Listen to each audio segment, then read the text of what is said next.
Hay algo que Televisa nunca te mostró en pantalla. El set, sí. Las grabaciones, sí. El estreno de temporada anunciado con portadas y alfombras rojas y el productor sonriendo en la foto. Todo eso llegaba hasta tu sala perfectamente empaquetado. Pero lo que pasaba cuando ese actor favorito tuyo firmaba el último contrato, lo que ocurría cuando la empresa decidía que ya estaba, que había nuevas caras esperando, que el nombre que tú tenías grabado en la memoria ya no movía los números que necesitaban, eso no llegaba, desaparecía. Se filtraba a cuentagotas, entre notas breves en las páginas de espectáculos que nadie leía entero. Hoy no desaparece, porque hay un primer actor que durante 35 años grabó telenovela tras telenovela para esa empresa, y cuando cumplió esos 35 años, le mandaron un aviso. Ya no lo necesitaban. A él, a su hijo y a su hija, que acababa de tener un bebé. Los tres en el mismo año, sin despedida. Hay una primera actriz que luchó 3 años contra el cáncer mientras la televisora que la formó desde los 6 años siguió su programación normal. Murió con 54 años. Televisa publicó un comunicado. Hay un galán que protagonizó la telenovela más vendida de la historia de la televisión en español. 120 países, 25 idiomas. Murió en la casa del actor sin poder hablar y sin un peso. Su viuda dijo, se fue sin nada. Y hay una actriz de la que en este canal vamos a hablar al final. La actriz más deseada de México durante 20 años seguidos, que un día cerró la puerta de los estudios de San Ángel, se fue a Miami y lleva 17 años sin decir una sola palabra. 17. Sin una entrevista, sin una foto, sin nada. ¿Por qué se fue? Cuando llegues al final de este video, lo vas a entender. Y cuando lo entiendas, quizás la admires. O quizás pienses que tuvo razón en no confiar en nadie de esa industria. Pero vas a tener una respuesta. La primera respuesta real que nadie en los medios mexicanos ha dado en 2 décadas. Esto va de Televisa. Del negocio de convertir personas en personajes y personajes en dinero. De lo que pasa cuando ese dinero deja de moverse en la dirección correcta y la empresa sigue adelante sin mirar atrás. Sin pensiones, sin fondos de retiro, sin nada.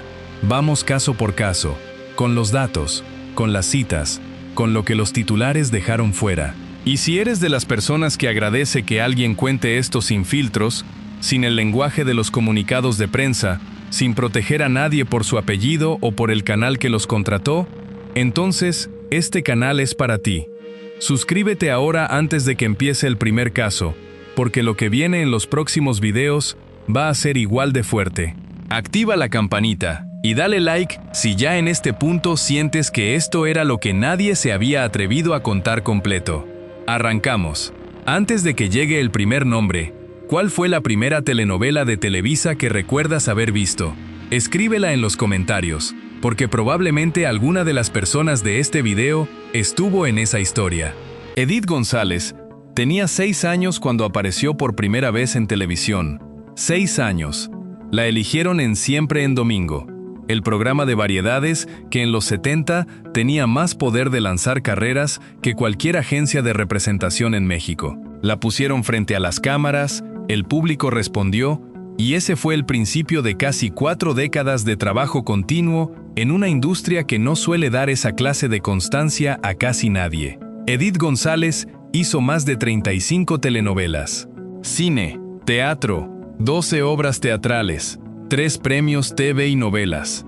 Actuó en Los ricos, también lloran con 15 años, en el papel de la hija adoptiva de Verónica Castro, en la telenovela que se vendió a 120 países y se dobló a 25 idiomas. Fue la villana de Corazón Salvaje, al lado de Eduardo Palomo en 1993, en un papel que según los que trabajaron con ella ese año, lo hizo suyo desde el primer ensayo. Protagonizó Doña Bárbara, una producción que ganó 11 premios internacionales y que la reconoció como mejor actriz en los premios People en 2009. Fue Eva la Trailera, su último papel protagónico en televisión, una mujer que lucha contra todo desde una cabina de camión, un papel que sus compañeros de ese rodaje dijeron que fue ella quien lo sacó adelante cuando la producción tuvo dificultades. Y cuando se quitaba el personaje y volvía a ser ella misma, era una mujer de una inteligencia y una claridad que los sets de grabación normalmente no saben manejar bien. Las entrevistas de esa época la muestran así, directa, sin eufemismos, diciendo lo que pensaba, cuando muchos en la industria preferían no decir nada. En 2016, le diagnosticaron cáncer de ovario. Tenía 51 años. 3 años luchó. 3 años de tratamientos, de hospitalizaciones, de ciclos de quimioterapia que la dejaban exhausta, pero de los que volvía. Habló de la enfermedad en público con una franqueza que incomodaba a mucha gente, porque nadie en este medio habla así. Habló del miedo, de los días buenos y de los días en que levantarse era el único logro posible. Dijo, en más de una entrevista, que el teatro la mantenía activa de una manera que los médicos no podían darle con ningún fármaco, que estar en escena era lo único que hacía que el dolor tuviera que esperar. La última función fue semanas antes de morir. El 13 de junio de 2019 falleció en Ciudad de México. Tenía 54 años, 3 años de diagnóstico a muerte. Televisa no emitió ningún especial mientras ella estaba enferma. La televisora que la tuvo en pantalla desde los 6 años, que la formó, que se benefició de décadas de audiencias que se medían en millones de personas, no organizó nada mientras ella se gastaba en tratamientos lo que tenía. No hubo gala benéfica de la industria. No hubo fondo de apoyo que saliera de esa empresa. No hubo productor importante que se pusiera frente a una cámara a decir que esta mujer merecía que su casa de toda la vida se pusiera a su lado. Cuando murió, publicaron un comunicado y repusieron capítulos viejos en canales secundarios. Eso fue todo. Hay personas que trabajan 40 años para una empresa y cuando se van, les dan una fiesta. Edith González trabajó 40 años para Televisa. Cuando se estaba muriendo, la televisora siguió su programación normal. Pero el caso de Edith González, con todo lo que tiene, no es el más extremo de este video en términos de lo que la industria le dejó a alguien al final. El siguiente llega más lejos, mucho más lejos. ¿En qué personaje de Edith González te quedaste atrapado la primera vez que la viste? Solo el nombre de la telenovela en los comentarios. Quiero saber cuál era la generación de esta comunidad cuando la descubrió. Rogelio Guerra. Los ricos también lloran. Fue durante años el programa más visto en la historia de la televisión en español. Se emitió en más de 100 países. Se dobló a 25 idiomas, incluyendo polaco, ruso y japonés. En Rusia, hubo gente que aprendió a pronunciar el nombre de Verónica Castro antes de conocer cualquier otra palabra en español. Y el hombre que protagonizó esa historia junto a ella, el galán, el héroe de ese fenómeno que cruzó océanos y entró en hogares que nunca antes habían visto una telenovela mexicana, murió en una cama de la casa del actor con Alzheimer, sin poder hablar y sin un peso. Rogelio Guerra llevaba décadas siendo uno de los actores más importantes de Televisa, una carrera construida con paciencia desde los años 60, que pasó por el cine de acción mexicano, el teatro y después la televisión, donde terminó consolidándose como uno de los rostros masculinos más reconocibles de su generación. En los 90, tomó una decisión que cambió todo. Dejó Televisa y firmó contrato con TV Azteca. El acuerdo prometía 3 telenovelas de exclusividad. Solo se grabó una, Golpe Bajo, con Lucía Méndez. Después vino el pleito. TV Azteca demandó a Rogelio Guerra por incumplimiento de contrato. El juicio duró años. Cuando se resolvió, el fallo fue de una brutalidad que su abogado Raúl Carmona describió sin eufemismos en declaraciones a los medios de la época. A Rogelio le quitaron prácticamente todo. Le embargaron la casa, las cuentas bancarias, las regalías que le correspondían de la ANDA y la ANDI, los organismos que gestionan los derechos de los actores en México. Le embargaron el nombre artístico, el nombre que había construido durante 30 años de trabajo. Prácticamente sus ingresos y su identidad profesional quedaron como garantía de pago a TV Azteca.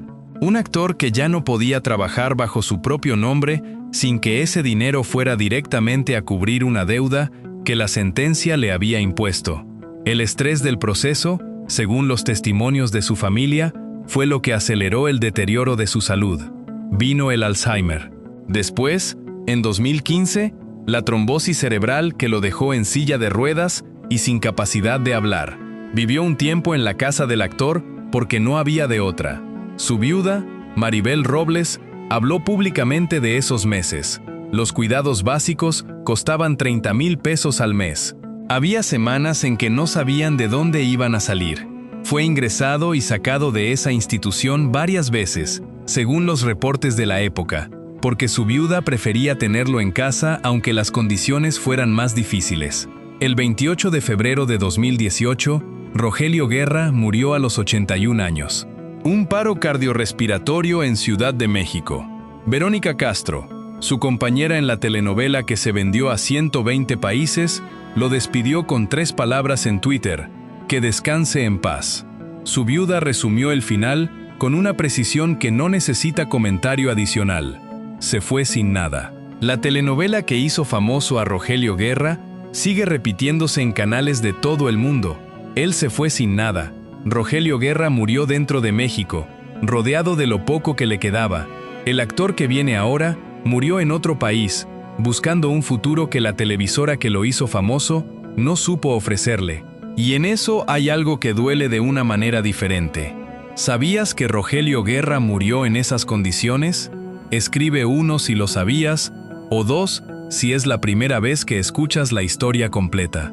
Porque lo que le pasó a este hombre no salió en los titulares con la fuerza que merecía. Eduardo Palomo Corazón Salvaje, 1993. Juan del Diablo. Un personaje que media América Latina tiene grabado en algún lugar del que no se borra fácilmente, aunque hayan pasado más de 30 años desde que se emitió el primer capítulo. Eduardo Palomo era de esa clase de actores que la cámara quería sin que nadie pudiera explicar del todo por qué. Tenía cara, tenía voz, tenía esa presencia que hace que la gente se quede viendo aunque no sepa bien qué la detiene. Y Televisa lo sabía. Lo usó durante los años de mayor popularidad del melodrama mexicano y lo convirtió en el galán definitivo de los 90. Corazón Salvaje, con Edith González. La Pícara Soñadora, con Mariana Levy. Alcanzar una estrella 2. Morir 2 veces. Ramona.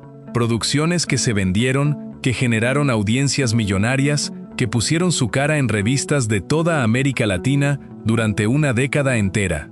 Pero cuando el formato empezó a saturarse, cuando los presupuestos de las producciones estelares se ajustaron y los proyectos que llegaban ya no eran del nivel al que Eduardo Palomo estaba acostumbrado después de Corazón Salvaje, tomó una decisión que en ese momento parecía completamente razonable. Se fue a Los Ángeles. Quería Hollywood. Tenía familia allá, tenía la voluntad, tenía un talento que no tenía por qué quedarse encerrado en un solo mercado ni en un solo formato. Televisa no lo llamó de vuelta. En Los Ángeles, consiguió un papel en la serie Kingpin de NBC. Participó en el reparto inicial de la película Un Día Sin Mexicanos, un proyecto que se estrenó al público algunos meses después de su muerte. El 6 de noviembre de 2003, Eduardo Palomo estaba cenando con su esposa Karina Rico y un grupo de amigos en un restaurante de Los Ángeles. Alguien en la mesa contó un chiste.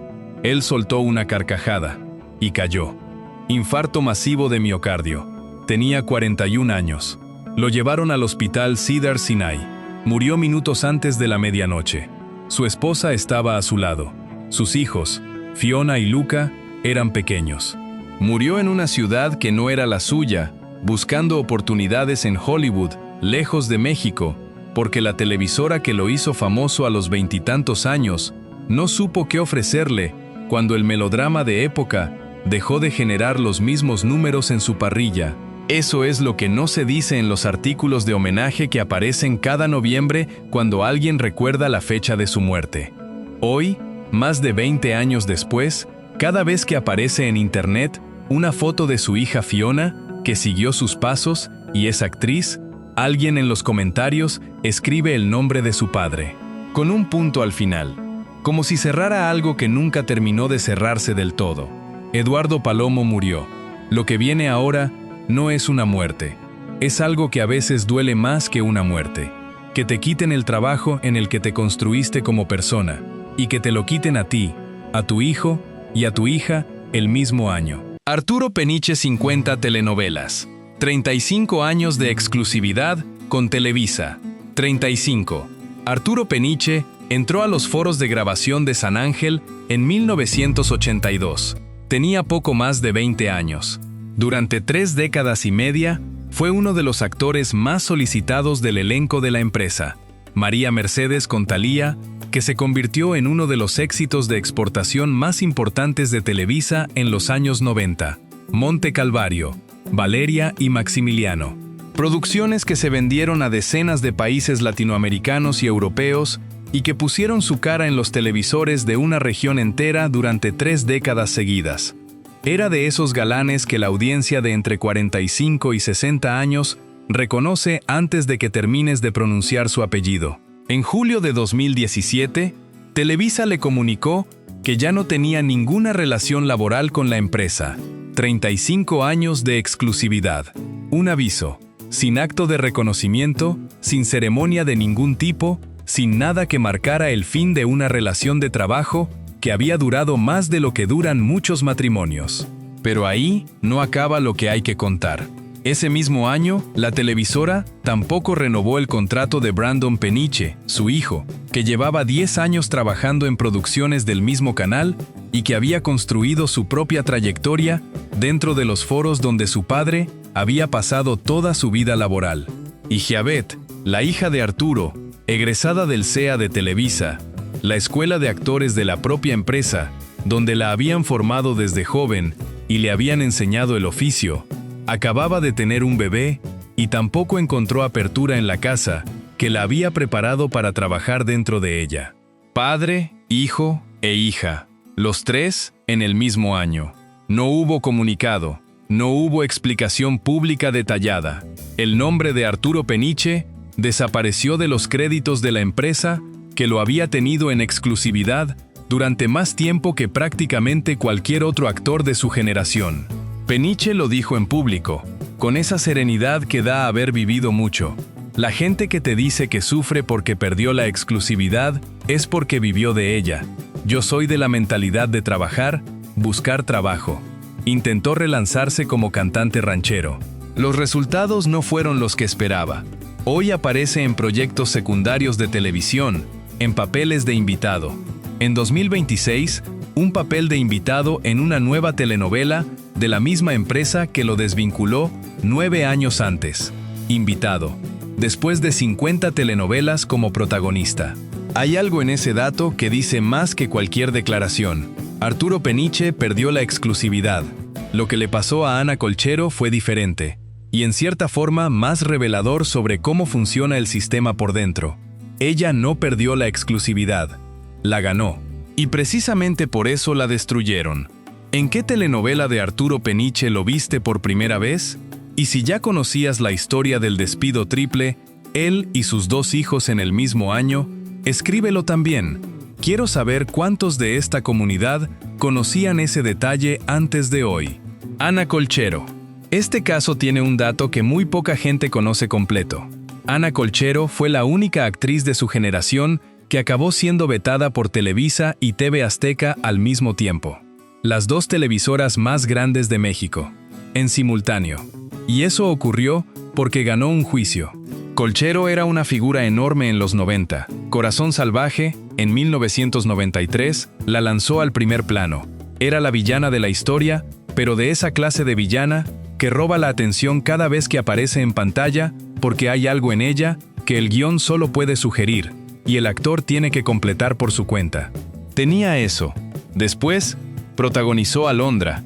Después, tomó lo que parecía un paso natural en una carrera ascendente. Fichó por TV Azteca, la competencia directa, y protagonizó Nada Personal, la primera telenovela de esa cadena que tocó la corrupción policial y el narcotráfico como temas centrales de la historia. Un producto diferente para una audiencia que en 1996 ya estaba lista para algo más que el melodrama clásico. El programa fue un fenómeno, y ella, en pleno éxito, demandó a TV Azteca por incumplimiento de contrato. Ganó. El proceso duró 5 años, pero al final, el tribunal le dio la razón. Ganar ese juicio le costó la carrera en México. TV Azteca la bloqueó, y Televisa, que no iba a recibir de vuelta a alguien que había demandado a la competencia y que era por definición un conflicto en potencia para cualquier productor que tuviera que gestionar su imagen y sus condiciones contractuales, también cerró las puertas. El veto fue total. Las dos casas, las dos únicas que importaban en el mercado televisivo mexicano de ese momento. Su último trabajo en telenovelas mexicanas fue en 1996. Trabajó en una producción peruana en 1999. Después, el silencio profesional en televisión. Desde entonces, es escritora y activista. Publicó novelas. Se involucró con el movimiento zapatista, con causas de derechos indígenas, con una vida construida desde cero, lejos de los foros de grabación. Dijo en una entrevista posterior: «Pensé, si ya hice las telenovelas en horario estelar, ¿qué me queda? Otra y otra, hasta ser la tía de no sé quién 10 años después». Eso lo dijo, pero lo que nunca recuperó fue la opción de decidir eso por sí misma y en sus propios términos. Esa decisión la tomó la industria el día que ella ganó un juicio, y la industria no supo procesar esa victoria sin interpretarla como una amenaza que convenía resolver cerrando todas las puertas al mismo tiempo. Arturo Peniche perdió la exclusividad. Lo que le pasó a Ana Colchero fue diferente, y en cierta forma, más revelador sobre cómo funciona el sistema por dentro. Ella no perdió la exclusividad, la ganó, y precisamente por eso la destruyeron. ¿Le crees a la industria que fue una decisión empresarial, o crees que el veto fue un castigo por haberse atrevido a demandar? 1. Si crees que fue empresarial. 2. Si crees que fue un castigo. Los números en los comentarios. Andrés García. Andrés García fue durante décadas la imagen del galán mexicano en su versión más extrema. Físico imponente, carácter que no se disculpaba ante nadie, presencia en pantalla que llenaba cualquier espacio sin esfuerzo visible. Las telenovelas de Televisa lo necesitaban. Las películas mexicanas de los 70 y los 80 lo necesitaban. Y el público de esa época lo quería con una intensidad que pocas estrellas del entretenimiento latinoamericano han generado en toda su historia, antes o después. En sus últimos años, Andrés García habló mucho, con esa franqueza que se permite la gente que ya no tiene nada que perder ni que proteger. Dijo que Televisa le debía dinero, que había trabajos por los que nunca recibió lo que le correspondía según los contratos, que vivía como podía con lo que le generaban algunas propiedades que le quedaban en Acapulco, con la ayuda de amigos cercanos que cubrían lo que faltaba, que de la institución que lo hizo famoso no llegaba nada con regularidad. Esas declaraciones salieron en entrevistas en YouTube, en programas menores, en las únicas plataformas que le daban espacio cuando las grandes ya no lo invitaban. Murió el 4 de abril de 2023. Tenía 81 años. Los últimos los pasó en una casa en Acapulco que él mismo describió en entrevistas como deteriorada, con una salud que atendió, con los recursos que tuvo y que no fueron suficientes para lo que necesitaba. Televisa emitió un comunicado. Eso fue todo. Hay algo en este caso que hay que decir sin adornos. Andrés García fue uno de los actores más taquilleros y más cotizados de México durante décadas. Generó audiencias que enriquecieron a la empresa que lo contrató. Y murió esperando que alguien de esa institución tuviera la decencia de llamarlo con algo concreto. Un proyecto, un reconocimiento, algo que fuera más que un comunicado de 2 párrafos redactado por el Departamento de Comunicación para responder a los periodistas que llamaban preguntando qué tenía que decir la empresa sobre el fallecimiento. Esa llamada nunca llegó. El caso de Andrés García tiene nombre y apellido. Lo que viene ahora es un nombre que casi nadie recuerda, y por eso es quizás el más honesto de todo el video. Porque cuando la industria te olvida del todo, ya no apareces en los titulares ni siquiera para decir que no quedó nada. Alejandro Landero y El Patrón. Este nombre probablemente no te va a sonar al instante, Pero si viste Rosa Salvaje en 1987, su cara sí la conoces. Alejandro Landero formó parte del elenco de Televisa durante más de 10 años.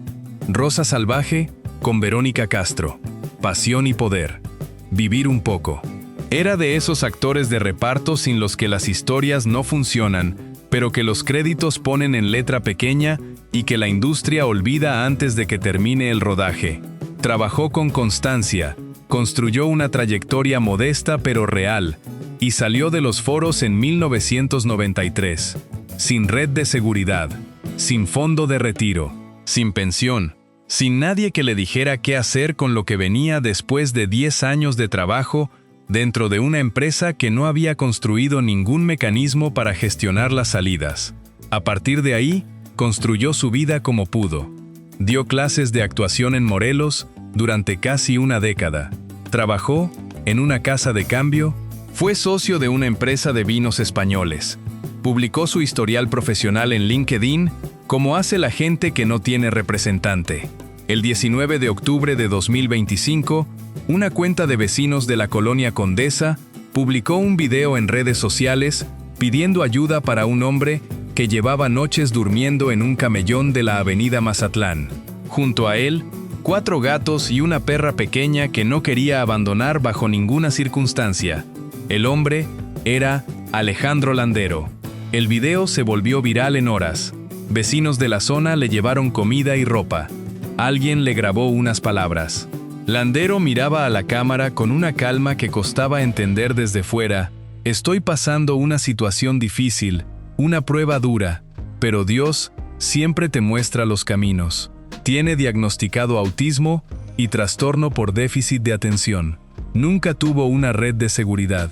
La industria que lo usó durante una década no diseñó ningún mecanismo que protegiera a personas como él cuando el trabajo se acabó. Y el trabajo, en este negocio, siempre se acaba. Y aquí conviene detenerse, porque el caso de Alejandro Landero no es una excepción ni una anomalía.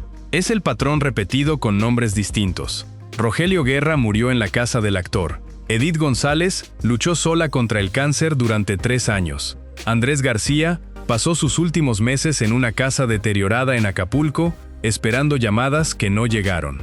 En todos estos casos, el sistema que convirtió a estas personas en caras reconocibles de un país entero no construyó nunca ningún mecanismo para devolver algo cuando el trabajo terminaba. Y lo más perturbador de ese patrón no es que ocurra, es que se repite sin que nadie dentro de la institución lo nombre en voz alta, sin que ningún comunicado oficial reconozca que hay algo que funciona mal, sin que ninguna reforma estructural haya salido de esa empresa en respuesta a los casos documentados de actores que llegaron a la vejez sin recursos después de décadas de trabajo. La Asociación Nacional de Actores, la ANDA, tiene mecanismos de apoyo.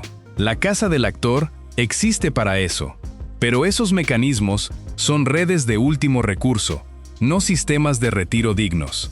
Son el equivalente a tener una red de seguridad a 50 centímetros del suelo. Detiene la caída cuando ya es demasiado tarde para que importe. Pensión. No existe en estos contratos de forma sistemática. Fondo de retiro. No. Red de seguridad de ningún tipo. Tampoco.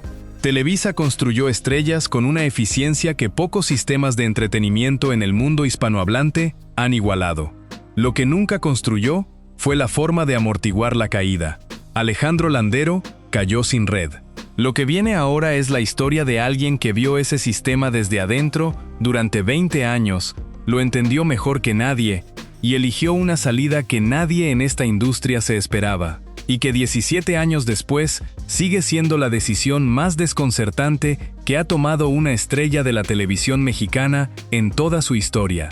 ¿Crees que las televisoras grandes tienen la obligación de crear un fondo de protección para los actores que trabajaron años en sus producciones y llegan a la vejez sin recursos?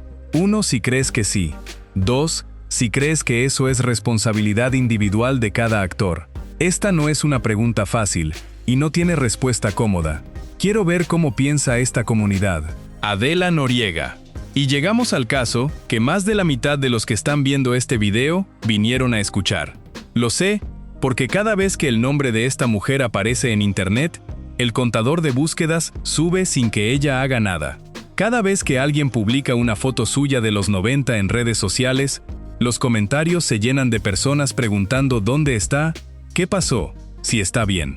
Es una actriz que lleva 17 años sin aparecer en ninguna entrevista, sin publicar nada, sin dar ninguna señal de ningún tipo, y que sin embargo, sigue siendo uno de los nombres más buscados en el entretenimiento en español. Eso no ocurre por accidente. Adela Noriega Tovar protagonizó Quinceañera en 1987. Tenía 17 años. La cámara la encontró en ese foro y no la soltó durante las 2 décadas siguientes. Después vino María Isabel en 1997, una telenovela que en varios países de América Latina superó récords de audiencia que habían resistido años sin moverse. Después, El privilegio de amar, en 1998, con Rogelio Guerra, el mismo hombre del que acabas de escuchar en este video. Piensa en eso un segundo. Adela protagonizó una telenovela con el hombre que murió sin un peso en la casa del actor. Y sin embargo, sus historias terminaron de formas completamente diferentes, en extremos opuestos del espectro que va de la miseria al silencio voluntario. Después vino Amor Real, en 2003, la telenovela de época producida por Ernesto Lagunilla, que muchos consideran una de las mejores de toda la historia de Televisa. Una producción de una ambición visual que la empresa no solía permitirse, salvo cuando apostaba fuerte. Y después, Fuego en la Sangre, en 2008. Terminó las grabaciones. Cerró la puerta de los estudios. Y no volvió. No hubo declaración de retiro. No hubo conferencia de prensa. No hubo comunicado de la actriz ni de la televisora explicando nada. Un día estaba en pantalla y al día siguiente, ya no. 17 años de silencio total. Ningún periodista ha conseguido que diga una sola palabra en público. Ninguna entrevista ha prosperado. Ninguna cámara la ha captado con su consentimiento desde 2009. Lo poco que se sabe con certeza lo reveló la periodista Marta Figueroa en 2025. Adela vive en Miami. Se dedica a bienes raíces, ayuda a clientes a comprar y vender propiedades en el mercado del sur de Florida. Está bien, no está enferma, no está desfigurada como algunos rumores crueles de redes sociales decían. Adela está perfecta, dijo Figueroa. Es una mujer guapa de 55 años. En junio de 2025, alguien fabricó con inteligencia artificial un video anunciando su muerte. El video se volvió tendencia en minutos en toda América Latina. Fue una broma cruel, pero la velocidad con que se extendió dijo algo sobre el lugar que ocupa esta mujer en la memoria colectiva de una región. La gente la tiene tan presente que una noticia falsa sobre ella se propaga como si fuera real. Como si toda una generación llevara 17 años con esa pregunta sin respuesta, flotando en algún lugar y necesitara resolverla, aunque la resolución llegara en forma de mentira.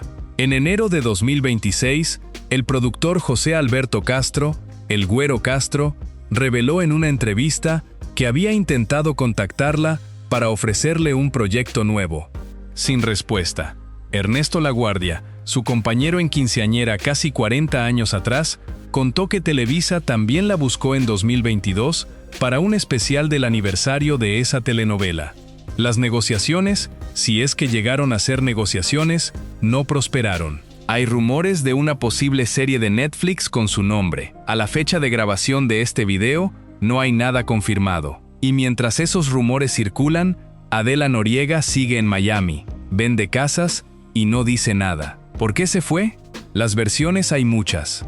Algunos que trabajaron con ella hablan de razones familiares que nunca se hicieron públicas, de situaciones personales que la industria no supo gestionar con el cuidado que merecían. Otros dicen que estaba agotada de un sistema que la usó desde los 17 años sin preguntarle nunca exactamente a qué precio emocionalmente. Hay quien dice simplemente que decidió vivir su vida, que una actriz tiene ese derecho y que no le debe a nadie una explicación de cómo ejerce ese derecho. Lo que ninguna versión explica del todo es el silencio total. 17 años sin una sola declaración. sin una foto robada confirmada, sin una aparición en ningún lugar que ella no haya elegido con exactitud. Para alguien que pasó décadas siendo el centro de atención de un país entero, ese nivel de invisibilidad sostenida requiere una disciplina que muy pocas personas en el mundo serían capaces de mantener sin tropezar una sola vez. Adela Noriega sabe exactamente lo que hace. Y eso, para una mujer que Televisa convirtió en estrella desde los 17 años, que la usó durante 2 décadas completas y con la que no parece haber construido ningún tipo de relación que sobreviviera al último contrato, quizás sea la única forma que encontró de recuperar algo que la industria nunca contempló devolverle voluntariamente: el control de su propia historia. ¿Qué crees que hizo que Adela Noriega desapareciera así? ¿Fue una decisión valiente o fue una huida? ¿Crees que va a volver algún día? Escribe tu teoría en los comentarios. Las mejores las leo en el próximo video. Un actor que murió en un restaurante de Los Ángeles porque la televisora no supo retenerlo cuando el melodrama de época dejó de vender como antes.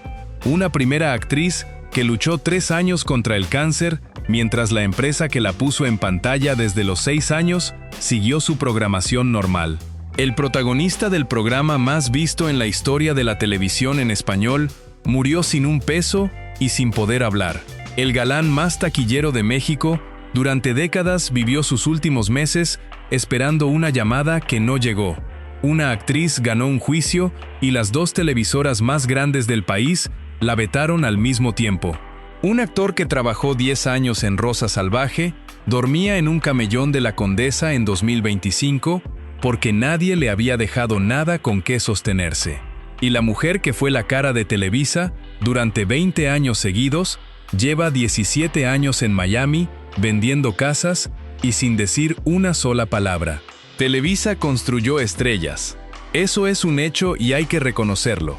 Construyó un sistema de producción de melodramas que no tuvo equivalente en el mundo hispanohablante durante décadas. Exportó historias a 120 países. Formó actores y actrices que el continente entero terminó queriendo como si fueran de su propia familia. Pero cuando esas estrellas se apagaban, cuando llegaba la enfermedad, o la edad, o un contrato vencido, o la decisión de demandar, la empresa siguió su camino sin mirar atrás. Sin pensiones, sin fondos de retiro, sin ningún mecanismo que protegiera a las personas que habían dado sus mejores años dentro de esos estudios y que salían de ahí con el trabajo terminado y sin nada que los sostuviera cuando el trabajo se terminaba. El modelo del entretenimiento mexicano lleva décadas usando personas como infraestructura. Cuando la infraestructura se deteriora, se reemplaza. Nadie en esa institución ha reconocido eso nunca en voz alta. Y mientras esa conversación no ocurra en los despachos de quienes toman las decisiones dentro de esas empresas, el ciclo se va a repetir. Va a haber una actriz nueva que trabaje 30 años para una televisora y que llegue a los 70 sin pensión. Va a haber un galán nuevo que pierda el contrato cuando deje de ser el modelo de la temporada y que no sepa qué hacer con los 40 años que le quedan por delante. Va a haber otro Alejandro Landero en otro camellón de otra colonia de Ciudad de México en 2035, y el video va a volverse viral de la misma manera, y los vecinos van a llevarle comida de la misma manera, y la empresa que lo usó va a guardar el mismo silencio de siempre, hasta que alguien decida que ese silencio ya no es aceptable. Y mientras esa conversación no ocurra, va a seguir habiendo personas que pasaron décadas en esos foros y que después aparecen en un video viral pidiendo ayuda en una avenida de Ciudad de México. Si algo de lo que contamos hoy te importó, suscríbete, porque hay más nombres, más historias que los medios contaron a medias o no contaron. Este canal existe para decir lo que no se dijo. Deja un like si llegaste hasta aquí. Nos vemos en el siguiente.